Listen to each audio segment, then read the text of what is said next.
ঠাকুর, মা ও স্বামীজির চরণে প্রণাম নিবেদন করে এই দিব্যত্রয়ীর সকল ভক্তদের জন্য পাঠ করছি উদ্বোধন কার্যালয় থেকে প্রকাশিত শ্রী ম কথিত শ্রী শ্রী রামকৃষ্ণ কথামৃতর কিছু বিশেষ অংশ। আজ পাঠ করব বেলঘড়ে গ্রামে গোবিন্দ মুখোপাধ্যায়ের বাটিতে শ্রীরামকৃষ্ণ নরেন্দ্র প্রভৃতি ভক্ত সঙ্গে কীর্তনানন্দে। শ্রীরামকৃষ্ণ বেলঘড়ে শ্রীযুক্ত গোবিন্দ মুখুজ্জের বাটিতে শুভাগমন করিয়াছেন। আজ রবিবার 18 ফেব্রুয়ারি 1883 খ্রিস্টাব্দ, মাঘ মাস শুক্লা দ্বাদশী তিথি, পুষ্যা নক্ষত্র। নরেন্দ্র রাম প্রভৃতি ভক্তরা আসিয়াছেন, প্রতিবেশীগণ আসিয়াছেন।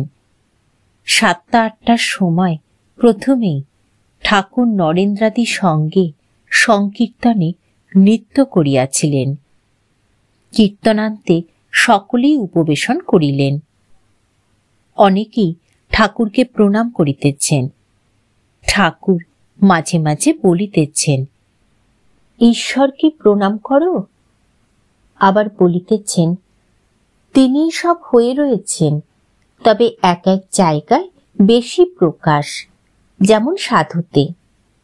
যদি বলো দুষ্ট লোক তো আছে, বাঘসিংহও আছে, তা বাঘনারায়ণকে আলিঙ্গন করার দরকার নাই, দূর থেকে প্রণাম করে চলে যেতে হয়। আবার দেখো জল, কোনো জল খাওয়া যায়, কোনো জলে পূজা করা যায়, কোনো জলে নাওয়া যায়, আবার কোনো জলে কেবল আচানো হয়। প্রতিবেশী, আজ্ঞা বেদান্ত মত কিরূপ?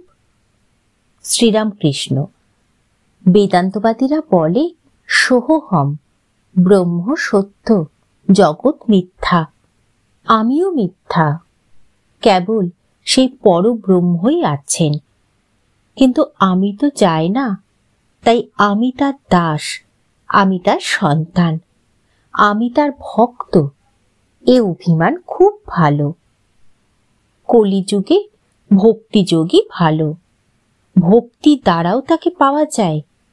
দেহবুদ্ধি থাকলে বিষয় বুদ্ধি, রূপ রস গন্ধ স্পর্শ শব্দ, এই সকল বিষয়, বিষয় বুদ্ধি যাওয়া বড় কঠিন। বিষয় বুদ্ধি থাকতে সোহম হয় না। ত্যাগীদের বিষয় বুদ্ধি কম। সংসারীরা সর্বদাই বিষয় চিন্তা নিয়ে থাকে, তাই সংসারীর পক্ষে দাসোহম। প্রতিবেশী, আমরা পাপী, আমাদের কি হবে? শ্রীরামকৃষ্ণ, তার নাম গুণকীর্তন করলে দেহের সব পাপ পালিয়ে যায়।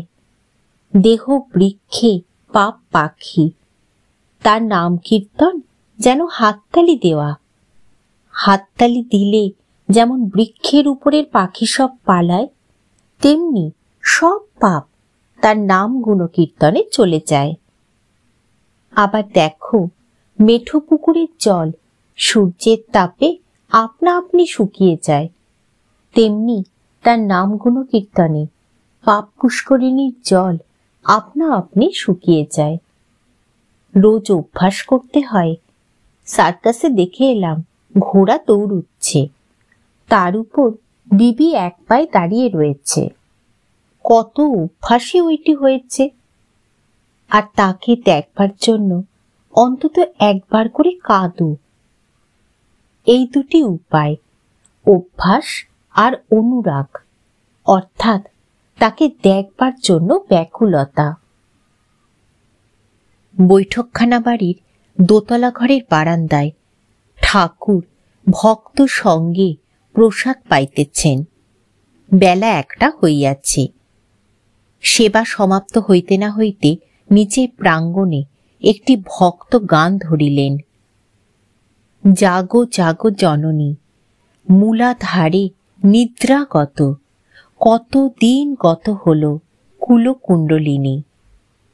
ঠাকুর গান শুনিয়া সমাধিস্থ, শরীর সমস্ত স্থির। হাতটি প্রসাদ পাত্রের উপর যেরূপ ছিল চিত্রার্পিতের ন্যায় রহিল, খাওয়া আর হইল না।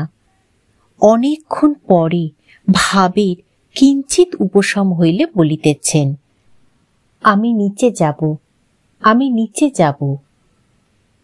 একজন ভক্ত তাহাকে অতি সন্তর্পণে নিচে লইয়া যাইতেছেন। প্রাঙ্গণে সকালে নাম সংকীর্তন ও প্রেমানন্দে ঠাকুরের নৃত্য হইয়াছিল।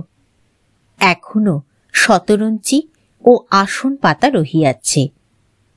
ঠাকুর এখনো ভাবাবিষ্ট। গায়কের কাছে আসিয়া বসিলেন। গায়ক এতক্ষণে গান থামাইয়াছিলেন। ঠাকুর অতি দীনভাবে বলিতেছেন, বাবু, আর একবার মায়ের নাম শুনব। গায়ক আবার গান গাহিতেছেন, জাগো জাগো জননী, মূলাধারে নিদ্রাগত, কতদিন গত হল কুলকুণ্ডলিনী। সকার্য সাধনে চলো মা শিরোমধ্যে, পরম শিব যথা সহস্র দল পদ্মে। করি ষটচক্র ভেদ মাগো, ঘুচাও মনের খেদ চৈতন্য রূপিণী।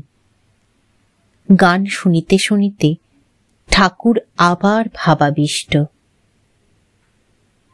ঠাকুর, মা ও স্বামীজির চরণে প্রণাম নিবেদন করে শেষ করছি আজকের পাঠ।